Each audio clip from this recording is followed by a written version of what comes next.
निगोहा थाना क्षेत्र से एक गंभीर मामला सामने आया, जहां पर एक युवक पर किशोरी को शादी का झांसा देकर करीब 2 वर्षों तक यौन शोषण करने का आरोप लगा। पीड़िता के बालिग होने पर जब उसने शादी का दबाव बनाया तो आरोपी ने न सिर्फ शादी से इनकार कर दिया बल्कि धमकाते हुए उसे भगा दिया और बाद में किसी दूसरी युवती से कोर्ट मैरिज कर ली।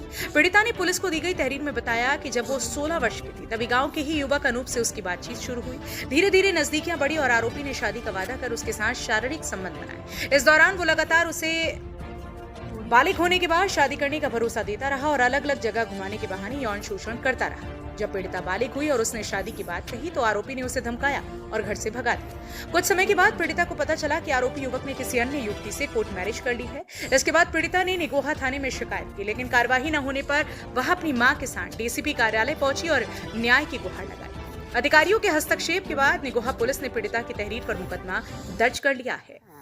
और अनूप राजपूत मुझसे 2 साल से बातचीत करते थे, जहाँ पाते थे वहाँ घुमा फिरा रहे थे मुझे अपने साथ में लेके, अपनी पत्नी बना के, और शादी का झांसा दिया कि हम आपके साथ शादी करेंगे। 2 साल से मुझसे बातचीत कर रहे थे, फ़ोन भी लेके दिया, सिम भी दिया उन्होंने, और बात करते थे। और उसके बाद मेरे घर वालों को दिलासा दिया गया कि हम कंचन से शादी करेंगे, हमें दहेज में कुछ नहीं चाहिए। उसके बाद शादी करने के लिए झांसा दिया, लेकिन अब हमें पता चल रहा है कि वो किसी अन्य लड़की के साथ शादी कर लिए हैं। हमें सिर्फ न्याय चाहिए कि हमारे साथ 2 साल बातचीत की, मियाँ बीवी तरीके संबंध बनाया, उसके बाद अपनी पत्नी बना के घुमाते रहे, फिराते रहे, तो अब हमें धोखा क्यों दिया गया? ये बात हमें पहले ही बता देते। हमें सिर्फ न्याय चाहिए।